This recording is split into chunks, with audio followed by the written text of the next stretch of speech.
So, hello everybody, and welcome along to another of the podcasts with me, Ben Calder from Integral Health. And today, I'm really pleased to be able to introduce to you Dr. Nelli Gluzman, who's the founder of Blossom Pediatrics in New York. And Dr. Gluzman is a holistic pediatrician dedicated to helping your child to heal and utilizing personalized approaches to integrative and functional medicine, allowing your child to live an illness-free life. So, Nelli, thank you so much for joining me today.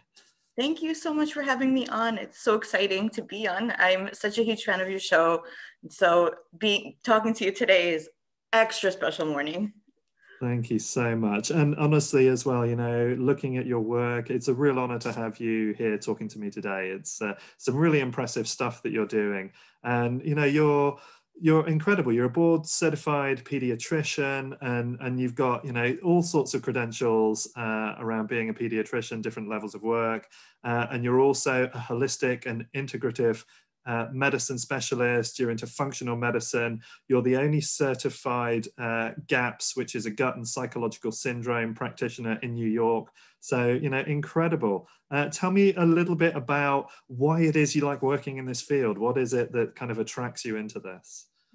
Well, when you ask that question, what I really think about is what attracts me to more of a holistic way of practicing, which is not so common. And I think probably a lot of guests that came on your show that I've heard, and a lot of people that deviate from the more conventional path, they do so because they had to.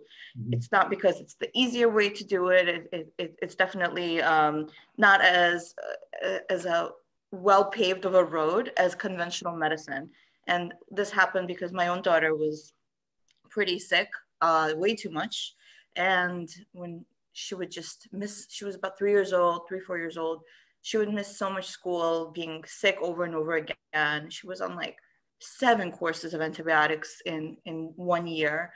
One time she asked me as like a 4-year-old, "Mom, why do I keep getting sick?" And at that point I realized, even as a pediatrician, I had no idea what to tell her, because although I knew the science and the practice of getting really sick, hospitalized kids well and going home, life-saving medicine, working in a hospital setting and specializing in that, a more conventional route, I had no idea how to actually keep her healthy. And this was a whole different world.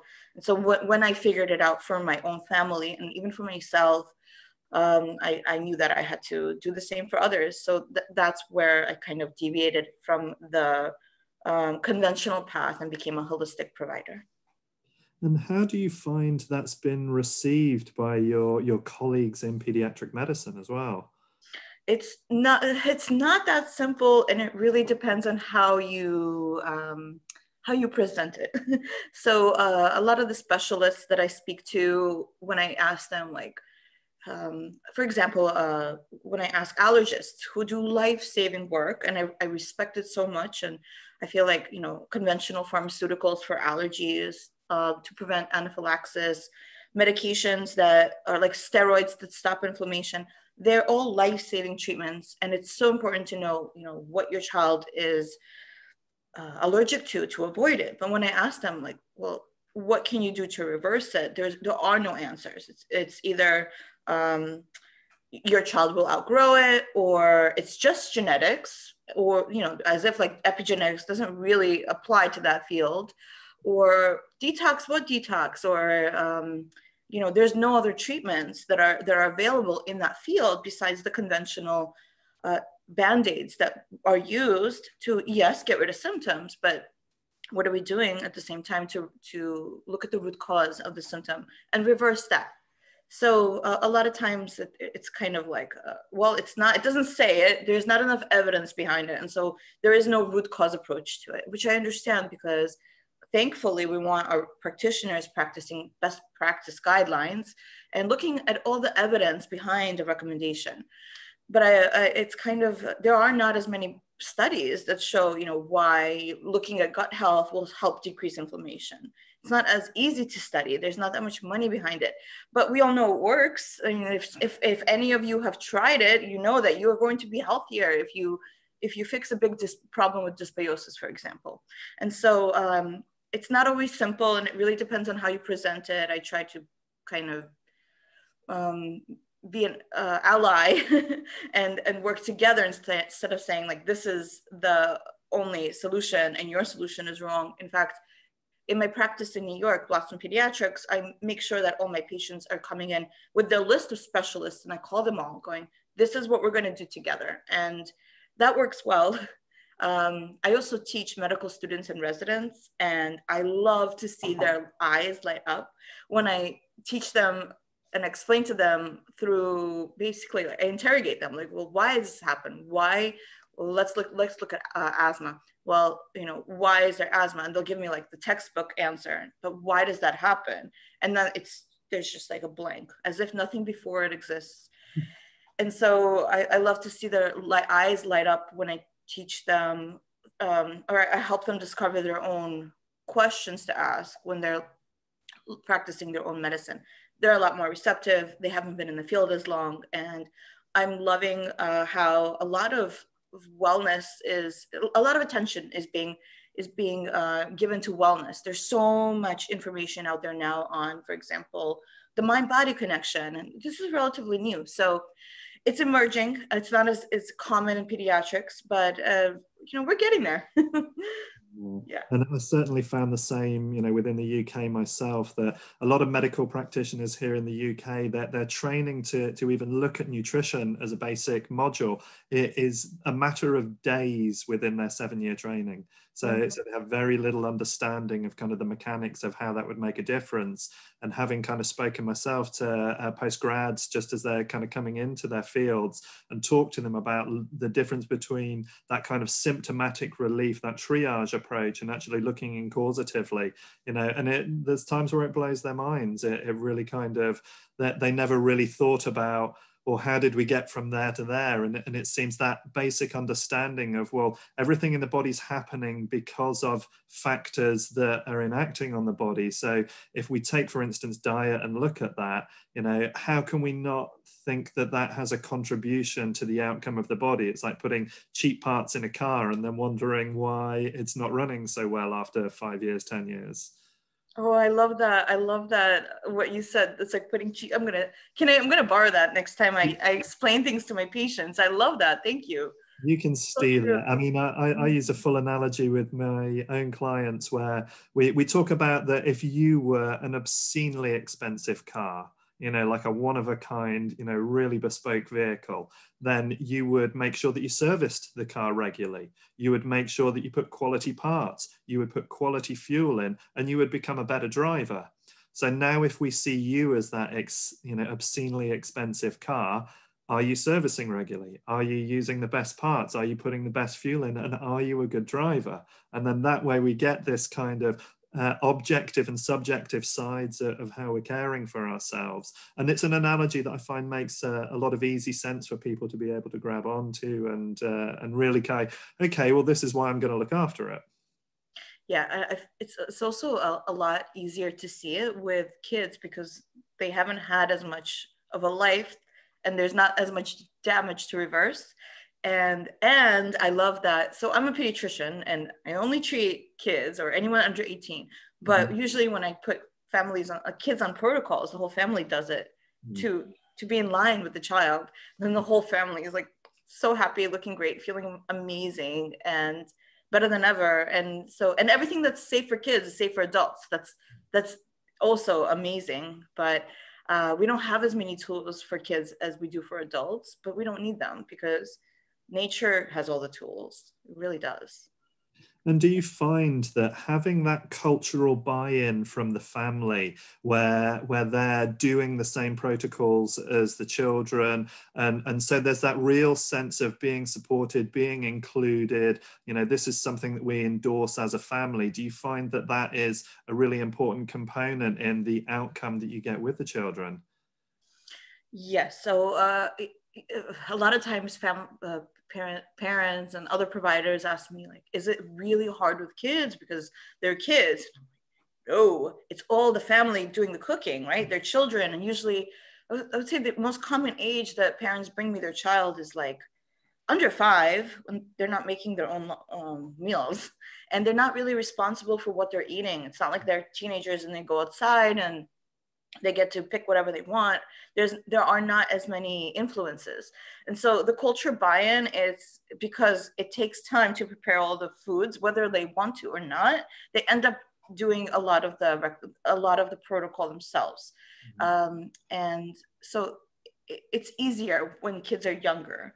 And I found also that when I work with teenagers, they're at that point when they're looking outside of conventional medicine, that they want to feel better. And even on the most kind of like restrictive protocols for really severe cases, even teenagers don't want to go back to the way they were because they feel so much better. And I thought it was going to be such a big challenge always, but it really isn't, because when a body knows what they're getting is healing them, it really does translate to action.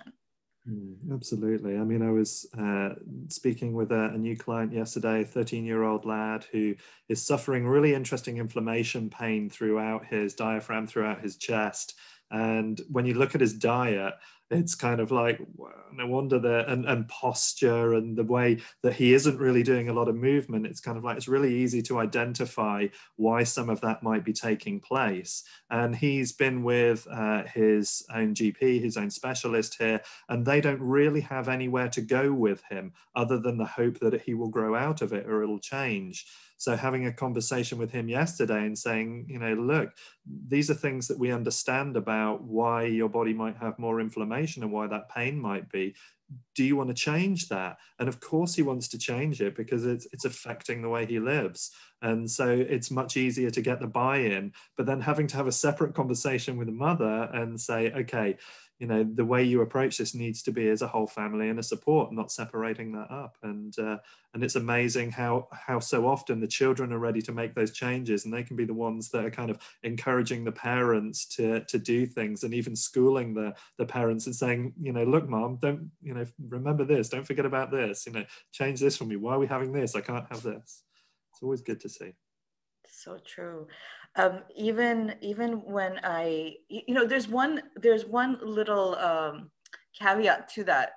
Right now it's like holiday time, and I also work with a lot of families who have different kinds of cultural traditions, and those things are really important to the family. I kind of let them do. I decided to let the family gatherings that, you know, that are not every day and every single, you know, meal, but the things that, like cookies for Santa. I just had this with my in my program. Like, well, what do we do? Christmas is coming, and it's a tradition, and they're looking forward to them. Like, well, make them as healthy as you can. Obviously, don't, you know, but also if it's bringing you joy in a way that is bringing the family together, it is allowed. And the same thing applies for, I work with a lot of families in New York who celebrate Sabbath, and they have their, you know, it's certain kinds of things, not in a large amount, but that it's done every weekend. And that means a lot to the family. And I feel like the mind, body, soul connection when it comes to that is just so important. And that outweighs like the risk, if that's part of the culture and family's traditions. And I love that, because that really does highlight the nature of integrative medicine. It's about that balance and about that harmony between all of these aspects that are taking place. And rather than make it something that is exclusive or is in some way ostracizing, especially some of those cultural traditions, it's finding a way to find that balance, balancing it up against the good stuff and doing what you can to make it healthy, you know, so that nothing is essentially off the table. It's just about when and how it's on the table. Bringing mindfulness and a heart into it. Yes, absolutely. Yeah, beautiful.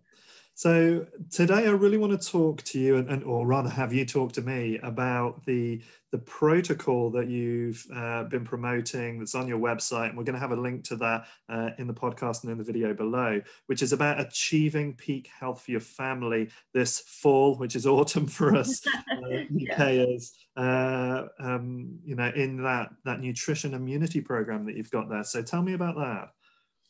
So it started off as me needing to make sure that I don't get sick, because I do work in a high risk environment, and I needed to, every year I sit down and I look at the most up-to-date evidence behind what's going on, what's working. There's so much, some of it is traditional wisdom, and it is always good. And other recommendations, and I don't recommend supplements, barely, but I try to weed out, what new information is out there every single year for myself, for my family, so I don't get sick. And I love looking at studies too, and there's just so many. And so I created this kind of protocol for myself, for my child, and for my patients, because at that time when I started to write it, we were really hit hard with COVID in New York, and like, I really didn't want to get sick, to be honest. And so this is where this year's protocol came from. It has a lot of, it's all based on gut healing, really, and giving the body the building blocks it needs to heal, with the obvious traditional approach to medicine. All the recommendations that I make, both as a holistic pediatrician and as a conventional pediatrician, they have to follow really strict criteria when I make my recommendations. So I recommend you do the same at home. Like, really look at your research, really look at a more holistic approach before you look at a sales aspect of it. So I just have like 5 criteria, and I think you could apply it to any decision that you make as a consumer, as a parent, as a human that wants to optimize their health and build resilience. And this is especially good for kids. So the first criteria is, does the solution cover up symptoms? Is it a Band-Aid solution, or does it help you treat the root cause of what you're trying to treat? So I think that's also the main difference between what holistic medicine is and what conventional medicine is. And I think this is fundamental to true health. So all of you listeners who might have either a child who has like asthma, eczema, allergies, which is really common right now, and that's why I keep bringing them up, or maybe digestive issues, or yourself might be plagued with any inflammatory problem. When you're looking at solutions, does the medication or the approach that you decide to take, does it cover up symptoms, or does it look at the root cause as well? Both are really important for health. You can't do one without the other, really. I mean, at the very least, you can't look at covering up symptoms with medications like anti-inflammatory medications for your arthritis, or antacids, or H2 blockers, or PPIs, which are heartburn medications for your heartburn, without at the same time looking at what is the cause of it. And sometimes it's really simple. Sometimes it just takes like one little tweak in your daily life. And that approach is the holistic approach. So do both. My second criteria is, does your solution support the body's natural healing process? Does it allow the body to heal itself? Because let me tell you, I am pretty sure that nature knows a lot more about healing than we do. And we're just at the tail end of it. And I really, as long as it supports nature, as long as it gives the body the building blocks it needs to heal and be healthy, it's good. The third criteria is, ask yourself, does it cause any harm? So if there's any chemicals or preservatives in it, I would definitely stay away from it. It's not worth it. The fourth criteria is it made mindfully, which is something that is very often forgotten, but we do need to remember that the foods that we eat, or the, whatever solution that we choose, there are so many hands that touched it, from the farmer to the soil to the impact on the environment. When you're giving it that mindful approach of how, does it ruin the environment or does it help the environment? I think it also makes that solution extra powerful. And the fifth criteria is it evidence-based, which is what I'm a total geek on.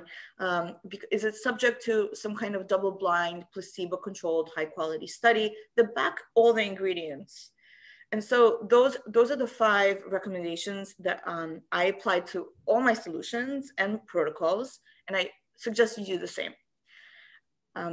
Yeah. So And that's so beautiful as well. I mean, I just love the fact that you're picking up, for me, you know, as an integral practitioner, as somebody that looks in the world from that body, mind, relationships, environment point of view, you know, this is exactly the way that I like to work as well. You know, you've got to make sure that you're not just covering up. You know, I often talk about it as the noise. You know, so I'll often see a lot of skin issues coming into my clinic, and you know, typically people are using hydrocortisone creams that they've been given by the doctors, and I always talk about it like it's a volume control. All it's doing is shutting off the noise. It's not stopping the machine from playing the music. So you know, that process is still taking place on underneath, even if you can't see it. So making sure that you're not just covering things over, but really getting into the root is so important. But then to not do any harm, to think about where all of these things are sourcing from.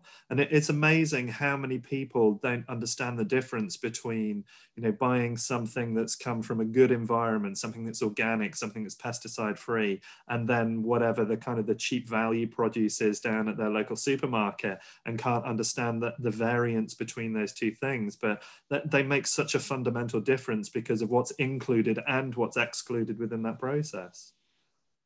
I love that metaphor. It's a volume control. Oh gosh, yes, it's so true. And you mentioned mindfulness, and let's talk about that, because that's actually my first.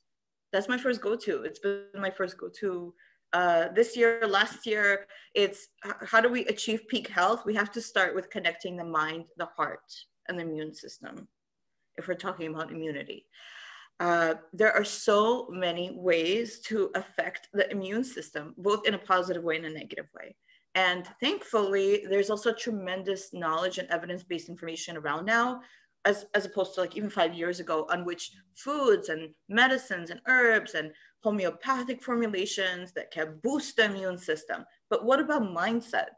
Only recently, conventional medical communities started to focus on mindset, and how that affects immunity.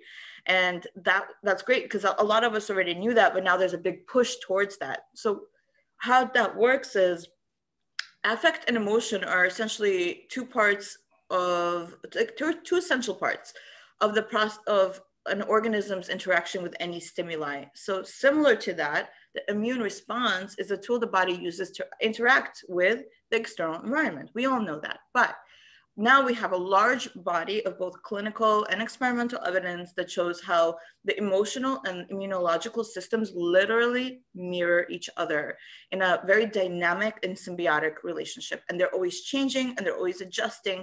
And so we can't really look at immunity and achieving peak health physically without looking at mindset. And that is a really broad term. It could mean a lot of different things for a lot of different people, and none of them are wrong, actually. You know, there's not one meditation that's better than another, and there's not another one mindfulness practice that's better than another, and it could be super simple. This is one of the components of the program that I'm running with my patients when they're trying to reverse some serious chronic medical conditions. And we incorporate this into every single aspect of healing. And for children, that doesn't necessarily mean sitting down and, you know, doing a 25-minute meditation. Even something like coloring, journaling, gratitude, visualization, something that could be adopted for any age is considered mindfulness, in my opinion.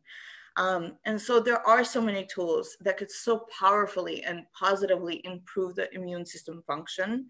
I personally have really, my yoga changed my life completely. I cannot live without it. It makes me healthy inside and out.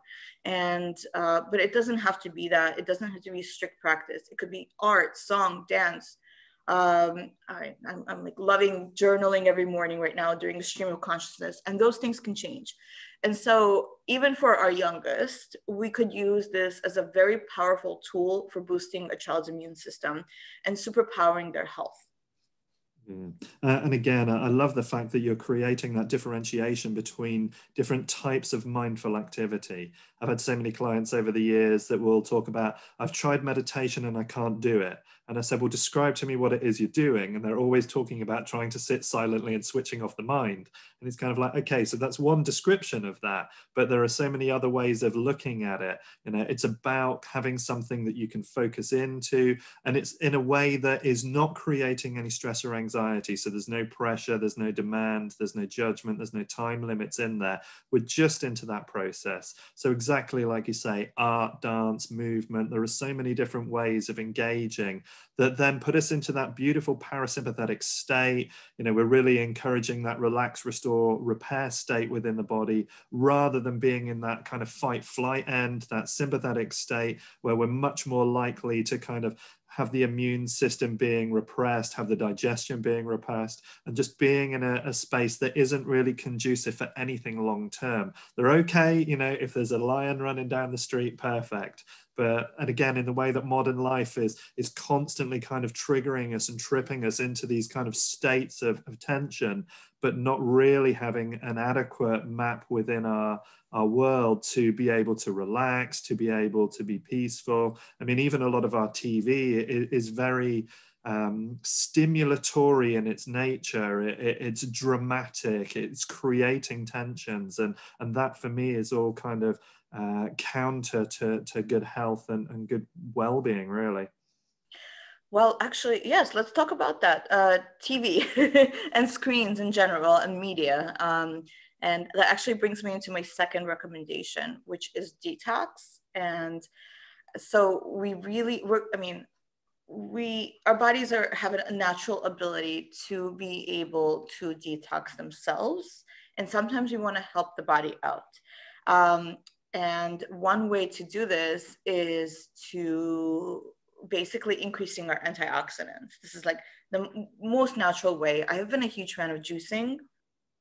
Recently, I saw how much of an impact it's had on my life. It's part of the protocols that I use for my patients. It makes a big difference. It doesn't have to be a whole big deal. Even a few times a week really does help, but it has to be done in a certain way, because we know we can't eat a pound of carrots all at once, and but we do need the nutrients that we could consume, especially if you're doing like a healing protocol.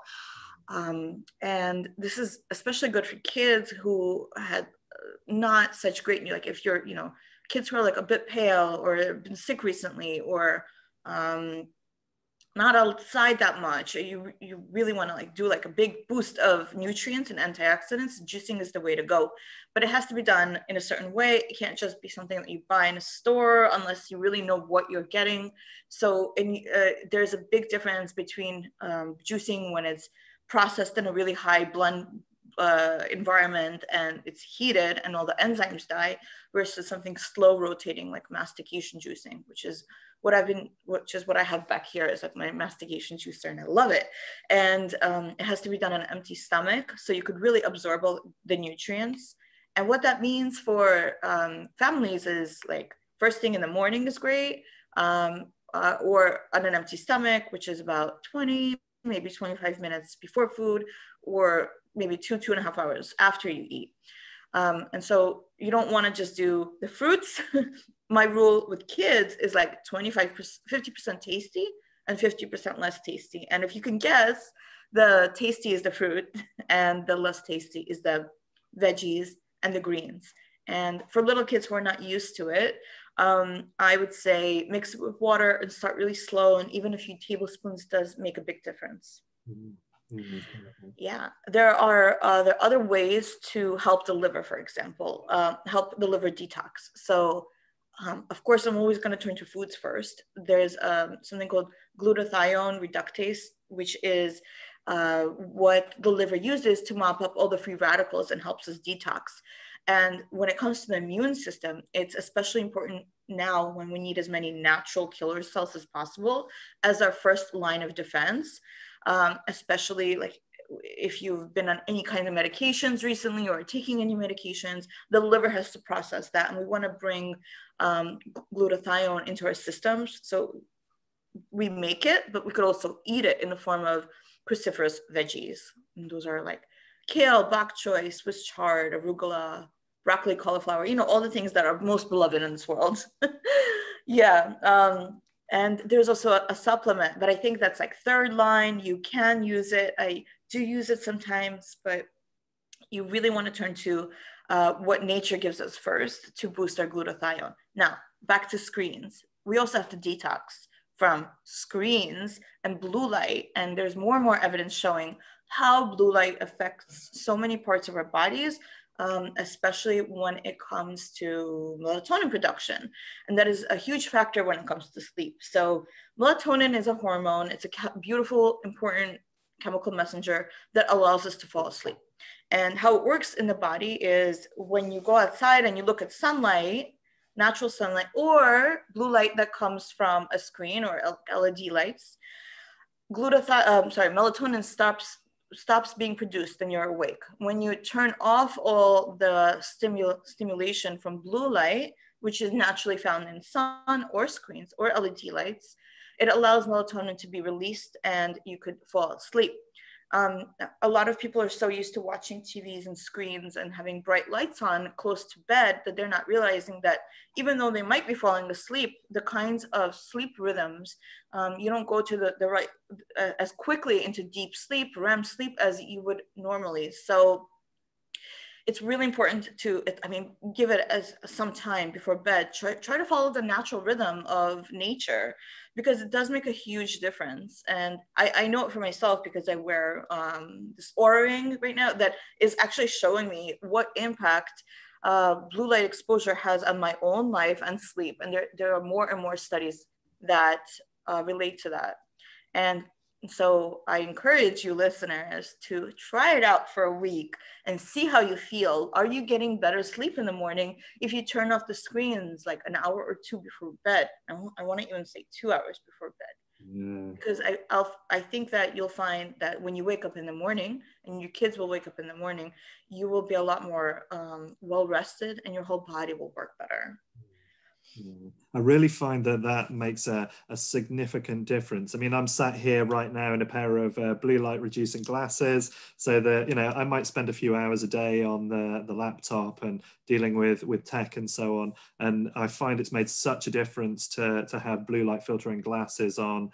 And I'm a big advocate for, in the evenings, basically past 7 p.m. In our house, all the lights are basically turned down so that we go into kind of like much dimmer orangey light spectrums that would be much more kind of related to things like natural firelight, natural candlelight, and so on. So we already begin that process of sedating the body and letting it calm down actually quite early in the evening. And it just means that when my head hits the pillow, I'm out and that's it, and I'm gone, and I don't wake up until the next morning. And, you know, because my body's had that time to adjust down from that space. Whereas if, you know, we're on our phones last thing before we go to sleep, social media, a whole bunch of bits of information, that the mind is just becoming so activated by that even if it's not stopping us from sleeping, as you say, the quality of rest and the types of dreams that we can be stimulating at that point as well can be quite significantly affected.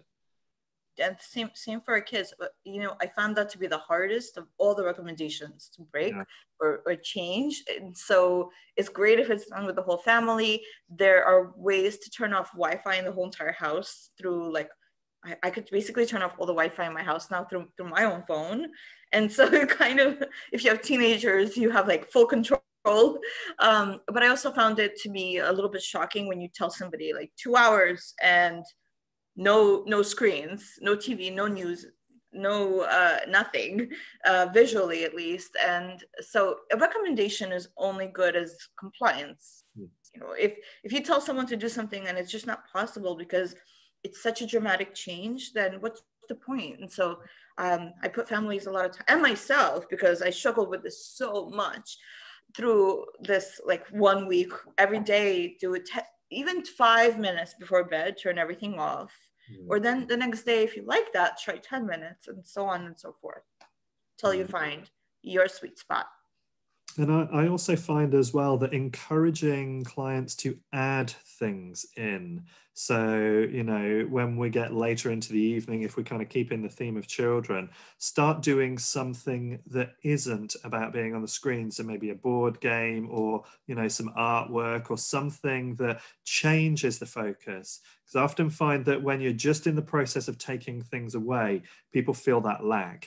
And that space is what causes that tension and that contraction within them. But if you give them something first, it's easier to let the other thing drop away, because they don't feel so deprived. They're finding something that's kind of fulfilling in that space rather than feeling the loss of the tech.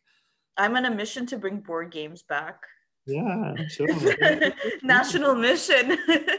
I mean, board games, they're so much fun and there's so many of them, and I'm trying to bring it back in my own life, and that's something that a family could do together too. Yeah. And just so much for that kind of interaction as well within the family, because I think we've got so much into this habit of, when everybody's home from work, kids are back from school, we've done dinner, everybody's sat in front of the TV. It's like the cinema, we're all facing the same way, we're all staring at the box, and we're not really interacting with each other except for odd comments about what it is we're watching. But those games really bring each other back together and allow for that kind of interaction to happen.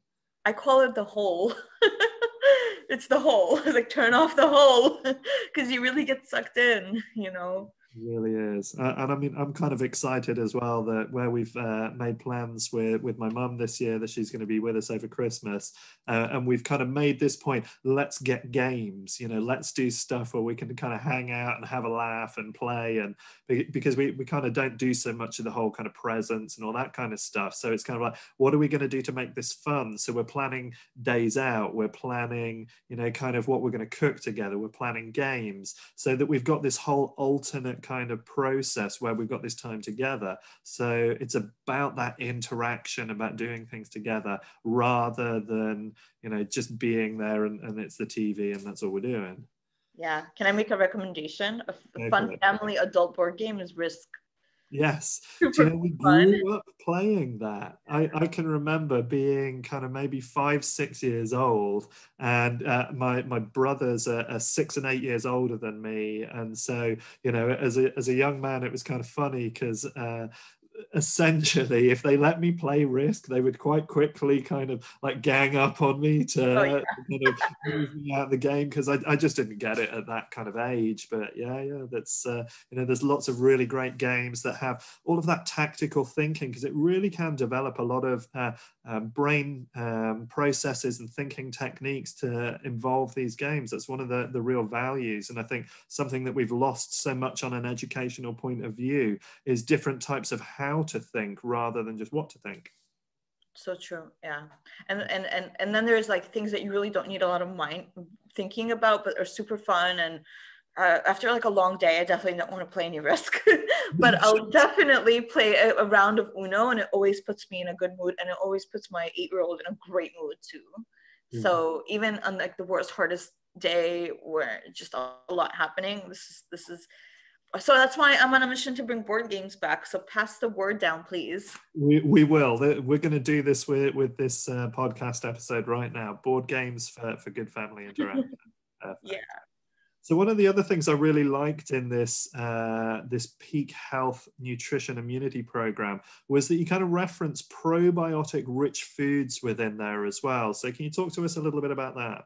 I think this is like it's like the foundation of a house. You need to have a healthy gut for everything else to work, and that's why so many programs that you might see or protocols or approaches are gut based. One, because there's so much dysbiosis, because there are so many antibiotics in our environment, and we might have had rounds of it, and it kind of wipes out the gut. But also because fermented rich probiotic rich foods, essentially ferments, are not as popular these days. And so we might be knocking out a lot of our beneficial colonies of our guts out, disturbing the microbiome year after year, but we're not doing anything to bring it back. And so, so this is actually so foundational to all health, to detox, but also because about 88% of the immune system is matured and differentiated in the gut.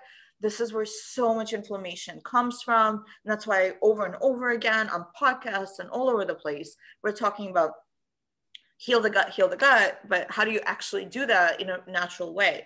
So one way to do that, and it's becoming more popular, is to look at probiotics. But I'm actually don't really use probiotics because I find them to be very variable. It's not the most natural. I'm not against them, but there's a better way. And that better way is not only cheaper, safer, so much more potent and more alive. But it works better, and it's foundational for a lot of protocols that I studied.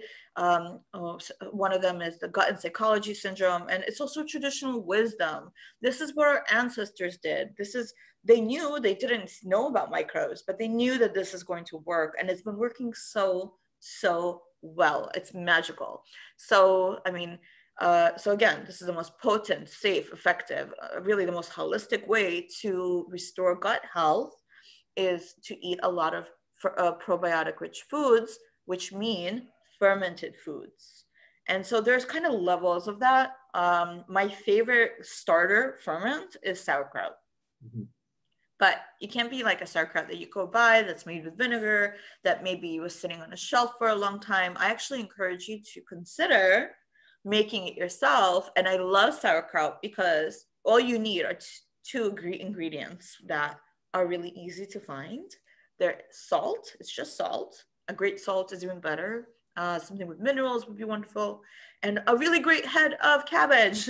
And I love cabbage because it's very easy to find, affordably, local, which is so important for our environment. It's seasonal, so it's picked when it's most ripe and most nutritious, and it has a very long season. It's easy to find, super high quality. Is a head of cabbage, and all you have to do is shred it up, put salt on it, allow the water to seep out of it, mush it together, put it in a glass jar, put something heavy on top so nothing floats to the top, and put it in a dark space with some mesh covering it, and wait. And you can't really mess it up unless you don't pack it down. It's like the number one mistake is not packing it down with something really heavy. And when you're finished fermenting it, what you get is the most potent probiotic made from something natural. It's lactobacillus that is naturally found on a cabbage. And so it doesn't need to be made in a lab. You don't need to add anything to it. This is called wild fermentation. And it's the most potent probiotic that goes to the right place. And we need that right now, more than ever. Where we are in society, in our Western world, we need these probiotic-rich foods in our diet constantly. There are others. And it's one of the things that I find really interesting looking at diets across the world is that one of the healthiest diets in the world actually comes from the Koreans. And, they're one of the hardest working groups in the world when you look at their kind of statistics. But their traditional diet is basically fish, vegetables, and kimchi. So kimchi is another version of a kind of a fermented veggie. And it's one of those things that for me, when I look at that, I can immediately see, well, the kimchi is one of those big reasons why that health is there. And I think a lot of people also don't realize, they wonder why they might need to keep on doing this through their life. And I don't know how it is for you in the States, but for here in the UK, a lot of our fruit and vegetables in the supermarkets these days are actually washed in chlorine bleach. And people don't think about the fact that bleach is actually an antibiotic. It's there to kill bacteria.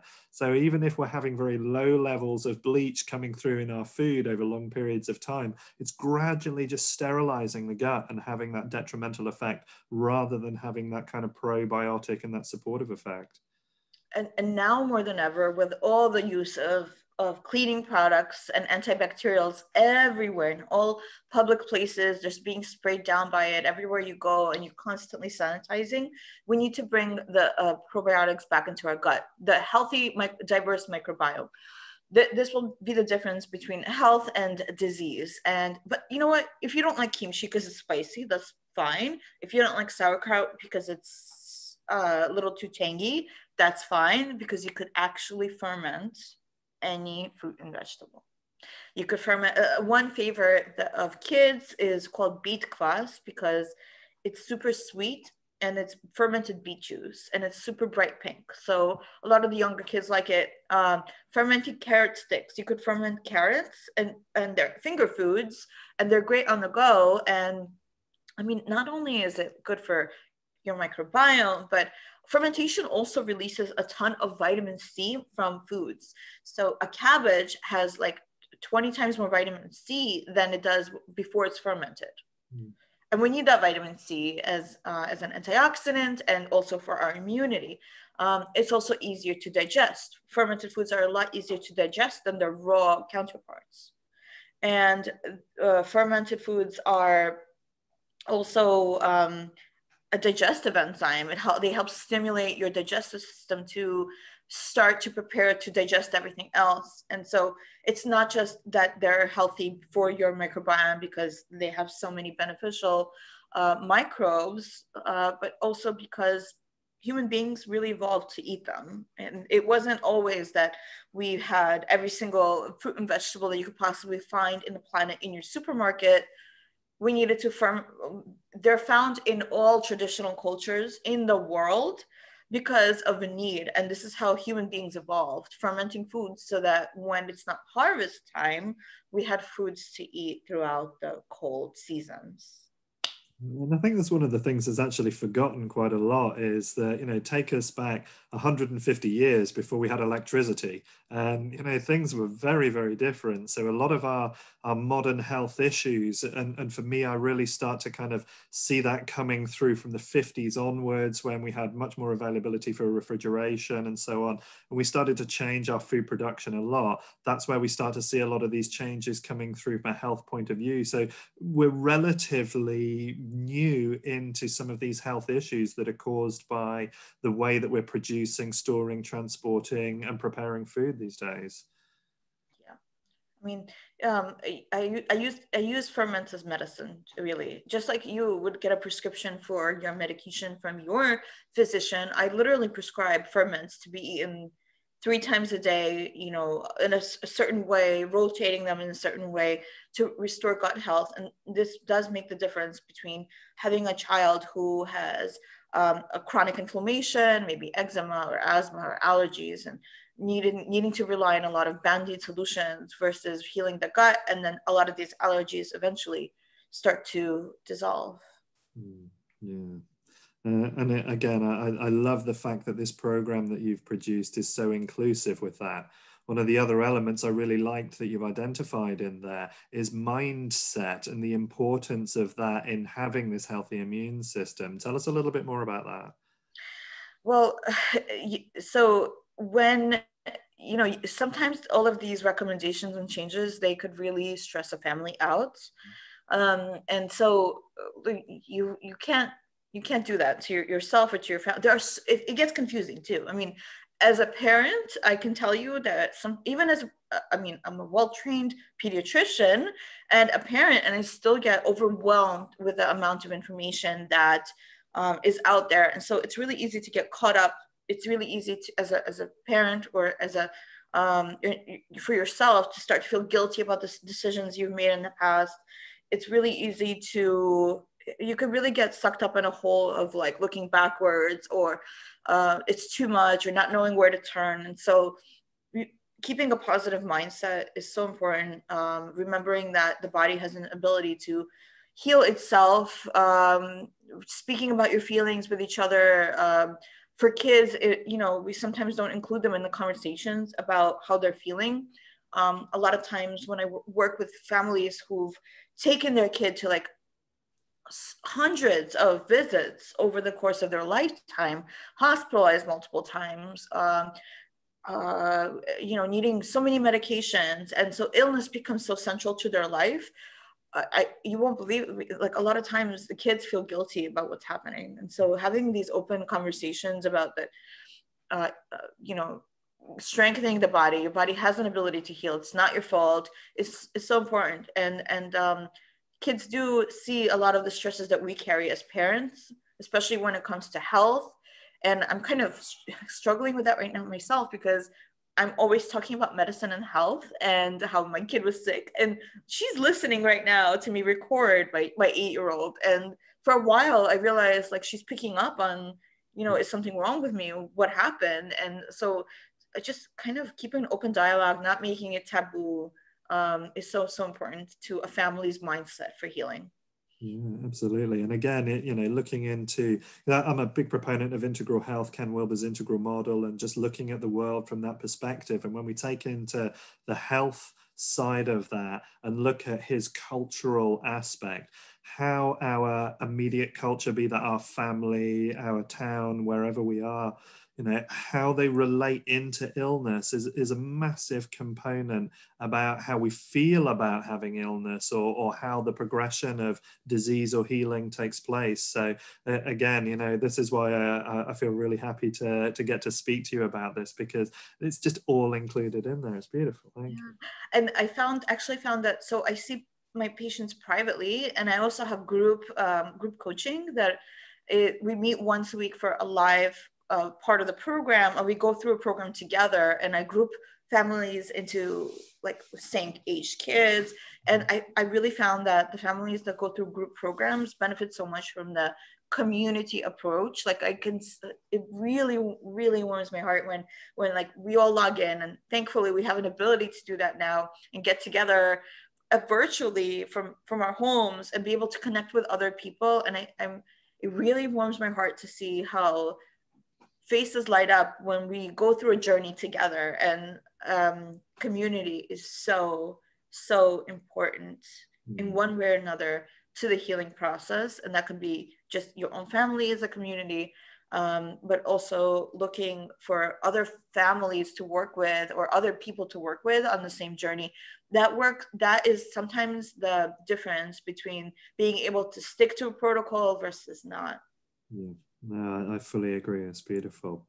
So there's just one last thing I'd like to touch on as well. So obviously where we are right now, December 2012, the world is experiencing an unprecedented event in the form of the coronavirus and what's been taking place. So for you, the kind of the program that you've put together, the protocol, how important is it in your kind of model of the world that we're doing these things as a way of actually helping ourselves to stay healthy in the face of something that's seen as being so kind of terrible for us? So the name of my game is, if I'm exposed to that virus or any other virus or any bacteria, I don't want to be very sick. I want my body to be able to be resilient. I want my cells to be resilient. I want to have mild illness of any sort if I do get exposed, or maybe nothing at all. And I want the same for my patients, and I want the same thing for my family. And so personally, if you're wondering what I'm doing, all of like last fall, I was like supplements, because I didn't really know what to do. And I swear to you, I was actually meditating meditations that are dissolved to envision your white blood cells becoming powerful and killing off all the viruses, because I felt like that was really helping me stay focused, not panic. It was a very scary time for me personally, being a hospitalist in New York. Now what my main focus is actually sleep is my main. I mean, if you're asking like what I'm doing to make sure that I'm healthy this year, for my body is listening to my body, getting a ton of sleep. I feel like a new woman. Getting more sleep, even 1 extra hour a day is magic. And a lot of stocks and broths, so bone broths, stocks. Right now I'm doing a big deep dive into research on exactly why chicken soup heals, and why actually, what do we know about the science behind why these animal proteins and stocks and broths literally heal and seal the gut lining, and all that traditional wisdom, kind of bringing the science into it, and fermented foods. And I do take, when I'm feeling a little bit run down, I use herbs that really work well for me.